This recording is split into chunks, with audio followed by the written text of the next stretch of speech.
porque a todo momento que ele fala, ficam interpelando, ficam falando outras coisas, ficam gritando. Então, por favor, o escopo da reunião é ouvir o ministro. Ele está falando, fazendo as respostas, mas a todo momento que alguém grita e atrapalha, você perde a linha de raciocínio. Então, é muito difícil concluir uma linha de raciocínio com 7 minutos, com pessoas gritando. Então, apenas isso. Não, eu sei. É todo mundo falando de maneira generalizada, deputado. Não é? É generalizado.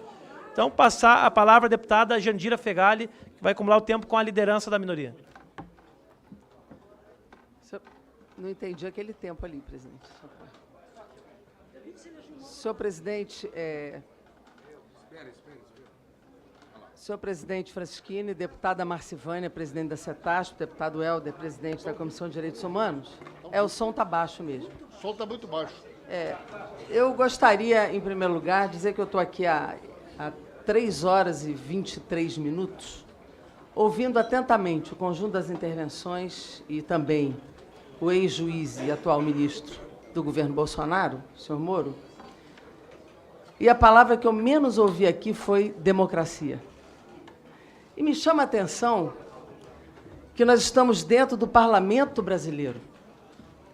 E, sinceramente, eu esperava que o conjunto dos parlamentares aqui, de forma menos apaixonada, se preocupasse um pouco mais com o que o cidadão brasileiro que nos assiste espera de nós. Espera de nós. Sociedade brasileira, o cidadão comum, quando ele chega diante de um tribunal, ele quer a garantia do seu direito de defesa.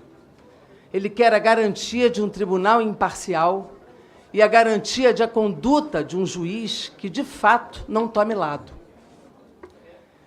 Sinceramente, a questão democrática, para mim, é que está em jogo neste debate. É isso que está em jogo aqui, não é outra coisa. É a legalidade do processo democrático brasileiro, é o Estado Democrático de Direito, e aqui tem 3 comissões envolvidas. Tem a CCJ, tem a Comissão de Direitos Humanos, e a comissão que lida com a administração pública brasileira. E o senhor Moro, hoje, serve no serviço público e, como juiz, foi um servidor público.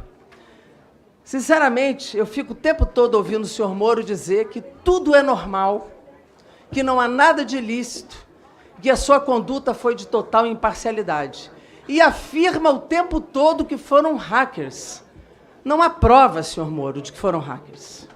Desculpe, é a minha opinião e o senhor até agora não apresentou provas. O senhor mesmo o tempo todo diz que está em investigação. O senhor diz, e eu peço ao presidente da CCJ que não converse enquanto eu faço essa inquirição. Não é assim. Ele tem que me ouvir e Vossa Excelência também. Claro, tem que chamar atenção porque eu estou fazendo a inquirição e ele não pode falar, muito menos rindo. Eu peço respeito do presidente da comissão. E o deboche não pode ser uma marca de um ministro que vem aqui para responder. Até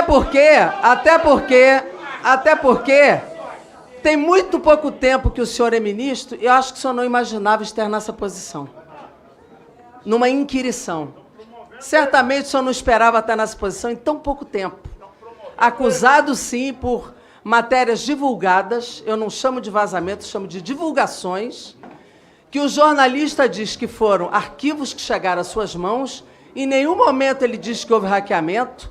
O senhor é que diz isso, mas tem que ter provas disso.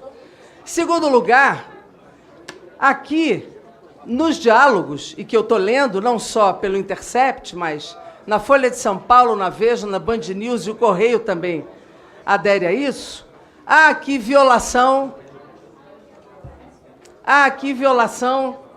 da Constituição Federal, do Código de Processo Penal, do Código de Ética da Magistratura, da Convenção Americana de Direitos Humanos, da Declaração dos Direitos do Homem. Há uma violação imensa da legalidade e da tradição jurídica brasileira. O senhor diz é normal.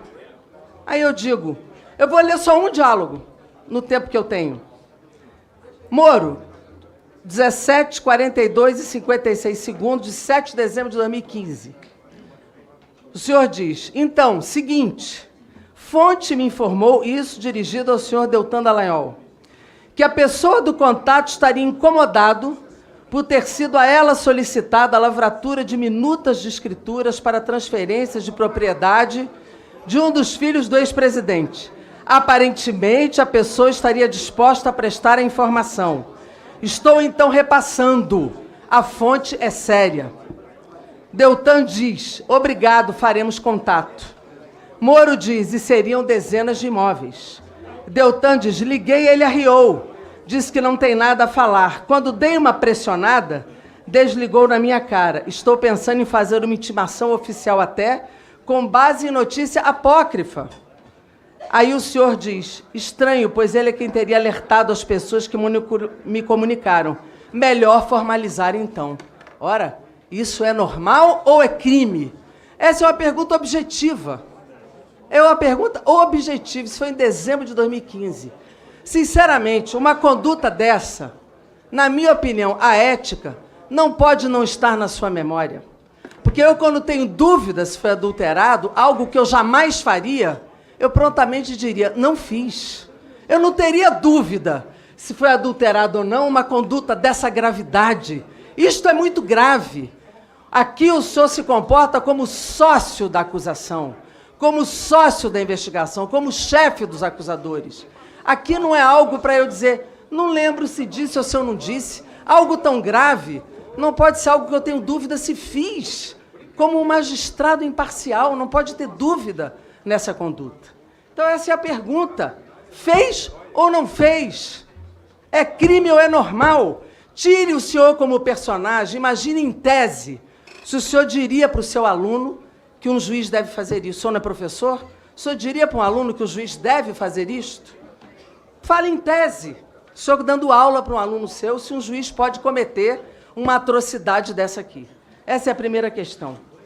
Segundo, o senhor também optou por uma carreira, proveito próprio, opção política. Pode dizer o seguinte, mas o Eduardo Cunha, nós não estamos discutindo isso aqui. No sistema de justiça, cada caso é um caso. E se em outros casos houve uma condenação correta, num caso pode não ter sido, o que demonstra, inclusive, que por trás de uma sentença pode ter um projeto político. Em outros casos, isso não precisa. O que saiu não precisa de nada mais bombástico do que o que já saiu. O que já saiu já é gravíssimo, senhor Moro. Muito grave, não precisa de mais nada. Se não publicar mais nada, isso aqui já é muito grave. Não precisa de mais nada, não. Isso aqui já basta. O que já saiu já é significativo para qualquer punição absolutamente exemplar de um magistrado, que, aliás, essa conduta mancha uma magistratura que não merece, ter muitos juízes bons nesse país. Aliás, a maioria. Mancha a procuradoria, que, aliás, a maioria dos procuradores não merece isso aqui, que são muito bons. Então, isso aqui, por si só, já é muito grave, já merecia uma ação exemplar. O que mostra que, pela conduta, e aqui, sinceramente, a Lava Jato precisa, sim, de um debate das suas consequências. Tem sentenças aqui que, na minha opinião, estão sob suspeição? Sim. Algumas condutas estão sob suspeição? Sim. E o que está em jogo aqui é a democracia brasileira. É a democracia brasileira. Até porque o que foi recuperado na Lava Jato, se nós botarmos na balança do ponto de vista econômico, nós vamos discutir quais foram as consequências da Lava Jato para este país, inclusive olhando para o Departamento de Estado americano. Mas eu não vou entrar nem nesse debate agora, porque é grave para a soberania brasileira. Mas eu quero aqui discutir a sua conduta parcial. Então, a primeira pergunta que eu quero repetir, algumas que já foram feitas no meu tempo. Primeiro, se Sua Excelência, aliás, se o senhor, que não precisa ser excelência, ministro, se o senhor acha normal esse diálogo que se ensinaria aos seus alunos. 2, repetindo a pergunta do deputado Paulo Pimenta, que o senhor não respondeu. Se houve contato com procuradores e desembargadores em relação a habeas corpus do senhor Favreto no período que o senhor estava de férias? Essa pergunta é fundamental que o senhor responda. 3, se houve contato também isonômico com os advogados de defesa e quais? Quais advogados de defesa? 4, se realmente há atuação de investigação do senhor Glenn. Isso é grave, porque é contraditório com a liberdade de imprensa protegido pela Constituição Federal e pelas leis brasileiras. O senhor mesmo disse que prova ilícita para boa-fé não há problema nas 10 medidas. O senhor mesmo já utilizou várias. Eu não acho que é ilícito, mas se está sob investigação, o senhor que está dizendo que é ilícito, eu não acho. Mas aqui há um jornalismo sendo feito. Isso é fundamental que seja divulgado. E quarto, eu trouxe aqui uma minuta que é diferente do que trouxe o deputado Paulo Bento, que só assine apenas a autorização para o Telegram divulgar. Se o senhor topar assinar, por favor, eu vou deixar na mesa para o senhor assinar. Assine a autorização para que o Telegram divulgue. O senhor está dizendo que não tem mais nada? Então autorize, vamos ver se tem ou se não tem, para comprovar a autenticidade das mensagens. Está aqui na mão, eu vou levar à mesa. Passo a palavra à deputada Fernanda Melchiona.